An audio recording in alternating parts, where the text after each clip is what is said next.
Welcome to Ottawa Experts. I'm your host, Jasmine Rose, and on today's episode, we're talking tech. We have a great show lined up today.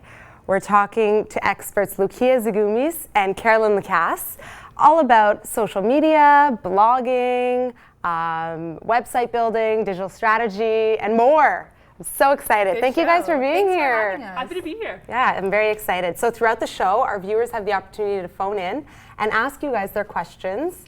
And our phone number will be displayed on the screen. So that's an exciting feature. Yay.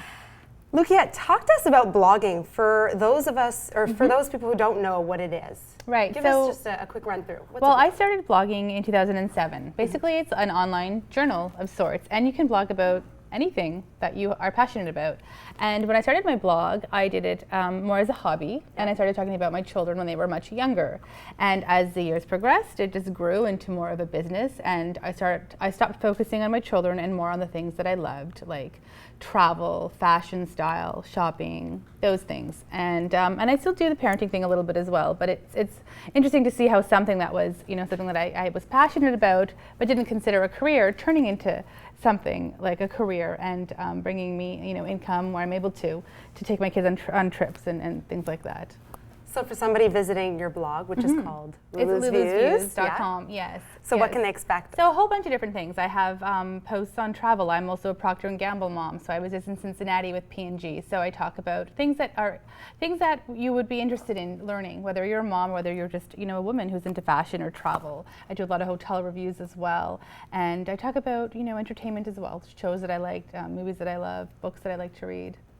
So everything, you cover Basically it all. Everything, exactly. Yeah, it's definitely a lifestyle. So similar to Lucia, Carolyn, you have a blog. I do. J'adore this. Yes. I love the name. Thanks so much. Talk to us about your blog. So I started my blog just 4 months ago, but I've been blogging for a long time on the corporate side. So my background really comes from digital strategy, and I started blogging on behalf of brands behind the scenes. And so eventually when I started my own consulting firm or gig or whatever you want to call it, I said, you know what, I did do this for myself. So I want to talk about things that I love. And a lot of that is things in Ottawa and things that I'm doing and things that I see, things that I'm eating. And that's what I share on my blog. So does blogging have to be like for business purposes, or can you do it just for fun? Oh, for sure you can do it just for fun. Yeah. And it's the right time right now where you can do it for business, whether you're working for a company or representing a brand, or you do it for yourself. And actually, and the two tie nicely in together as well, which is really nice. If you have the voice for it, and if it's what you're passionate about. I find that it's easier to write about the things that you love, when you're not focused on it being, only business related, but like, hey, I'm passionate about this and I'm going to talk about this and why you should care about it. And then there's the other side too, the corporate side, where you're blogging and you're bringing a different voice to, you're bringing a different voice. So people, your audiences are expanding, and social media has just taken things in a different direction, which is pretty fantastic. So you recommend for those of us starting or people who want to start a blog to write about something you're passionate about to avoid that that writer's block? It should never be something that you're doing it and you are overthinking it too much, and you shouldn't have it in your mindset that you're doing it for a business or to make money. But start it because it's something that you love to do. Whatever it is that you're passionate about, to write, and then see where it takes you. I actually have a friend who moved to Thailand and the rest of her family was here, and she used that blogging platform to stay in touch with people. And she has young children, so we got to see them grow, and it was it was a great method of communication. Instead of sending out 100 emails a day, and that's what it was. I was overwhelming my friends with emails when my kids were young. I'm like, let's just take this to a blog, and if they want to read about my kids, they can, and it goes from there. Yeah, no, that's great. And who should have a blog? Can you be an introvert and have a blog? Because now it goes way beyond. I think most bloggers are introverts. Yeah, I mean, we gather at conferences and stuff, but I think for the most part, you can be an extrovert too and be a blogger, definitely. But you're kind of in your own little cocoon when you're blogging, and you have a voice and you're connecting with people. And it's interesting because in all the years that I've been blogging, the people that I've met have become real friends as well. So you don't know them at first, but then you get to know them. And it can be pretty life-changing, actually. But I think I'm a little bit both, an introvert and an extrovert. So you find yourself communicating with your followers? Oh, definitely. Yeah. And then, of course, beyond the blog, there's Twitter and there's Facebook and there's Instagram, which is, my favorite, I think, platform right now. Oh my God. I'm a huge Instagram fan. I want to talk about Instagram Instagram's going to get there. Okay, good. I'm kind of over the Twitter. I mean, I use it for, business purposes, but Instagram is so fun. Yeah, for sure. Right? And what do you think, Carol? Like, do you find that people need to have like that big bubbly personality when they're thinking of blogging, or? I think you have to have a point of view. I think when you start blogging, you have to have an opinion. I think that there's so many blogs about fashion or food, but I love reading blogs that say, I feel about like food this way, or I want to focus on vegetarian items or whatever it is. You have a point of view and you share that unique side of your personality. That's what I like reading, but that's hard sometimes when you're sharing everything that you love and you have to say, okay, I don't like this, I like this. So it's hard finding your voice as a blogger. It takes time. You've been doing it for so long, and it takes a while to kind of find your place, but then you find it, and it's great. People know who to come to after a while, right? If you're looking for something about, athletics, or if you're looking for vegetarian blogging, like you were mentioning, you know who to go to. So you're kind of that voice for your audience. Okay, so now, how do we start a blog? Oh, well, that's blog platforms. Yeah. Well, there's a bunch of different blog platforms. I've been using Blogger since 2007, and I'm one of I think one of the last 5 bloggers standing that's on Blogger. It works. I have since 2007 never had one technical issue with Blogger, not one. It's been flawless for me. Very impressive. And you can change it, and you can have different. I mean, I think I've changed my design 3 times. I work with somebody who does that for me. So yeah, and there's WordPress, which is also quite popular. I use WordPress. There's so many different types of blogging now. It's like micro blogging, and then all the way to a full blog. So you even consider being on Twitter a blog.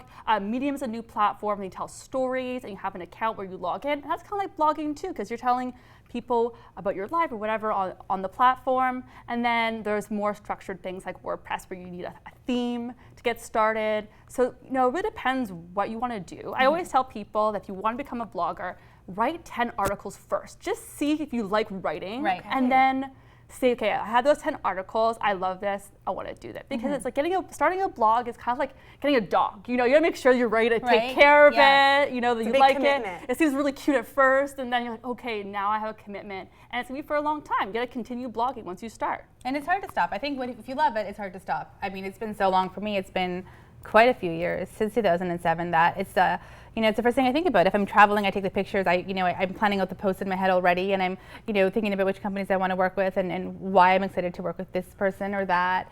So it's something that's always on your mind. I mean, if you love it and if you're passionate about it, it's kind of always something that you're thinking about. Do you find the biggest challenge getting started?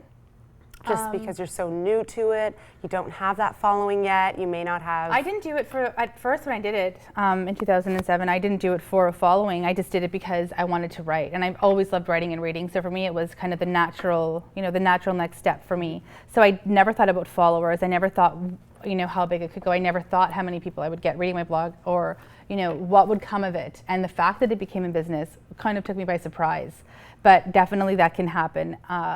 You shouldn't start it with the mentality of, okay, I need to get 20,000 hits a day or a week or whatever. It's just, if it's meant to happen, it's going to happen. And if your talent is there, it'll be easy to kind of make that happen for you. And it's much more difficult now to gain those followers. Before, blogging was so brand new, and now there's so many different blogs out there. That's why it's important to get that. Competition's huge. Yeah, the competition's huge, and having that kind of slice of what you're good at in one little area. And that comments you can talk were about. big too. About 2009, 2010, comments were everything on the blog. Really? And then that sort of went away once Twitter became more popular and Facebook. Now people are commenting more on Twitter and Facebook, and not so much on the blog anymore. And that's not even something that people, if they're looking at your metrics, or you're looking at your reach, comments are no longer something that I think people look at. It's like how many followers you have and how your interaction is with other people. Okay. It's not only about the numbers, but about how you're interacting and how your feedback is and what people are saying about you. Okay. Yeah. And I noticed on J'adore This, you have tags. We actually have a picture of tags from your blog. Oh, yeah. So what are the benefits to using tags? So tags are really, really important. So there's blogging, there's writing, there's photos that are really important, and there's all the stuff behind the scenes that happen, and that's tagging, and that's for search engine optimization. So basically, if you want to be found on the internet, you have to optimize each blog post so it's perfect. So that means writing a title that's going to be picked up well by SEO, and then writing tags. So if you're writing something about Ottawa, or not Ottawa shopping, but Ottawa shopping, I know Ottawa pants, whatever it is, you use all these tags to help define your post, and then people search in Google, they're looking for that tag and your blog post will come up. Right. It makes a big difference if you are starting your blog that it's ready to be found by Google, because there's just so much content out there, and if you're optimizing it, you have a better chance of people finding it. Exactly, and your Google ranking goes up and everything. So yeah, you have to So definitely tag every blog is post important. for sure. Tags. Definitely, oh yeah. Yeah. It's just kind of natural to you, right? And then you're like tag, Yeah, right? one It's thing I just- would say is make sure you decide on capitals or no capitals, because there's a difference. Oh, Okay, really? yeah. Okay. Yeah. See, those are important things to know. Awesome. You're talking about your followers. Do you feel like you kind of have to share a lot about your life just so that you kind of let people in, and like how do you kind of draw the line as to what you're sharing? Well, I mean, and there are people who don't draw the line and who not expose, because I don't know if that's the right word, if you're wanting to be open, but there are so many topics out there, whether it's dealing with postpartum depression, and there is, that famous blogger who's just a wonderful lady who has brought out, so much positivity in the world, and for women that are suffering from something like PPD. And so sharing your story with other people is a great way to connect on whatever the topic is. I was pretty open at the beginning. I talked more political. I talked about my kids a lot. I talked about my worries. As things took a shift for the professional side for me, I sort of took I don't talk so much politics anymore or about my kids. Okay. And I mean, I talk about, the joys of motherhood or the struggles of motherhood, but personal stories, I kind of don't do that anymore about my kids, because I kind of want to respect their space. Right. Because They are of the very fact young. that the blog, Yeah. because of the reach and stuff. So I don't want to have that overexposure for them. But people who are open, definitely that's, a great way to get people to be connected and to increase your following and to have that sort of that connection and to know that other people are sharing the same struggles or stories. That's, I think, what it comes down to, that community where you have somewhere to read and you have a voice, and people are listening to you. And what about you, Carolyn? How Well, do you feel? I love looking at people's lives. That's why I love looking at Instagram or bloggers that really share that personal side of their life. I feel like I'm right there with them, or they're going to events that I will never be able to go to, like Fashion Week. I love following bloggers who go there to sell the outfits behind the scenes, and that's why I love social media and digital marketing, because you're able to kind of get into those worlds that you wouldn't normally get to be in, or learn from people you wouldn't necessarily be able to learn from. So I'm all about that. I think crafting who you are online is so important. Yeah. And let's get back to blogging. Like, what are some more questions we should ask ourselves, like when we're just getting started, just to reassure ourselves that this is something we want to commit to? I guess, well, you find your platform and you just start writing about what you like and see where it takes you. Also, I think really important is to follow other blogs as well. I mean, you're not just, don't live in your own little bubble where you're just writing content for yourself and, try to get your readers up, but you have to, I mean, when we started blogging, it was, I would read like 30 blogs a day, comment on 30 blogs a day, and that's how you have your blog roll of all your favorite bloggers, and you read their blogs and you're commenting on their blogs, so you learn and you're reading about other people as well, so not just yourself. So you get ideas and you start conversations with people, and that kind of keeps your momentum, I guess, going for blogging. But I do think you do have to like it a little bit, writing. The creative side is kind of important. Writing is really important. If you I'm want sure to that's do an important blogging in aspect. its real way, you have to like to write or take really great photos one or the other. So I think it's really important. And now with photos, can you just take a photo with like your iPhone, or do you have to invest in like the professional cameras? What do you ladies suggest? I've used my iPhone 6 and I love it, and people ask me, what camera do you have? Like, it's my iPhone. Yeah. It's a great camera, like a great camera on the phone. So you don't have to break the bank to start a blog. Yeah, no. I have a camera I used for some posts, but mostly it's all with my iPhone as well, and I don't even have the 6. But I know some bloggers who are really big on photography, and visual content's so important right now. Like, blogging used to be all about writing 1,000 words, and then people got on Facebook and they're writing, just posting things, and Twitter 140 characters, and now it's like, post a picture, that's it, that's all. That's all we really need. I think that's why everybody's obsessed with Instagram, Yeah. right? Picture says like 1,000 words, and I feel like brands are doing that. They're putting themselves out there. You can see and feel who they are.